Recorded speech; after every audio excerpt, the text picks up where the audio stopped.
আসসালামু আলাইকুম। জিতেন্দ্রনাথ ত্যাগী উর্ফ ওয়াসিম রিজভী, যে আগে শিয়া বোর্ডের চেয়ারম্যান ছিলেন, এখন সে হিন্দু ধর্ম গ্রহণ করে তার নাম পরিবর্তন করেছে জিতেন্দ্রনাথ ত্যাগী। সে কুম্ভ মেলাতে গেছে এবং স্নান করেছে। তারপরে কি বক্তব্য দিয়েছে একটু শুনে নেন। आज प्रयागराज के महाकुंभ में मैंने स्नान किया, बड़ी खुशी महसूस हुई। मैं इस पवित्र भूमि से पूरे देश के मुसलमानों से अनुरोध करता हूं कि वो सनातन धर्म में घर वापसी के संबंध में विचार करें।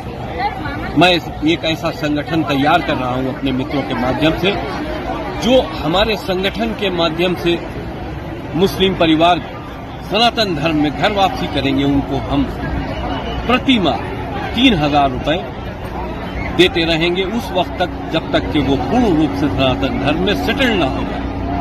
और जो लोग कारोबार भी करना चाहेंगे उनको कारोबार से भी, छोटे कारोबार से जोड़ने की कोशिश करेंगे। लेकिन आपको कट्टरपंथी मानसिकता से बाहर निकलना पड़ेगा, आपको जिहादी मानसिकता से बाहर निकलना पड़ेगा। अपनी खुशी से सनातन धर्म में घर वापसी कीजिए। सनातन धर्म आपका स्वागत करता है। সে কুম্ভ মেলাতে ডুবকি লাগিয়ে খুব খুশি মেহসুস করেছে, ভালো কথা। সে আরও বলেছে যে গোটা ভারতবর্ষের মুসলিমকে বিচার করা দরকার আছে, যে ঘর আপসি সনাতন ধর্মে ফিরে যাবে। এটাও ঠিক আছে।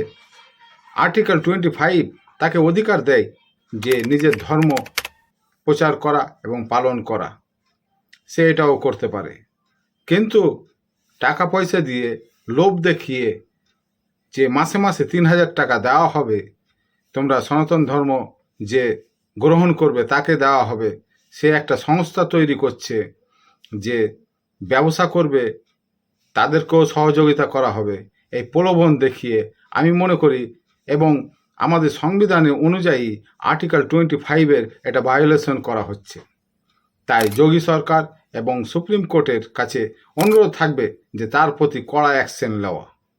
যে প্রলোভন দেখিয়ে কাউকে ধর্ম প্রচার এবং ধর্ম গ্রহণ করতে পারে না। আর্টিকেল 25 রাইট টু রিলিজিয়ান তাকে অধিকার দিয়েছে নিজের ধর্ম পালন করার এবং প্রচার করার, কিন্তু প্রলোভন দেখিয়ে না। এটা আর্টিকেল 25-এর ভায়োলেশন।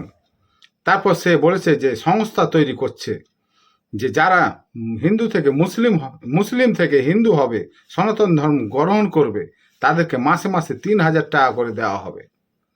আমার অনুরোধ থাকবে যে ওই জিতেন্দ্রনাথ ত্যাগীকে এবং তার সংস্থাকে, যে ভাই সংস্থা তৈরি করো এবং যারা আমাদের হিন্দু ভাইরা আছে, যারা দিন আনে দিন খাটে, তাদেরকে সেই 3,000 টাকাটা দাও।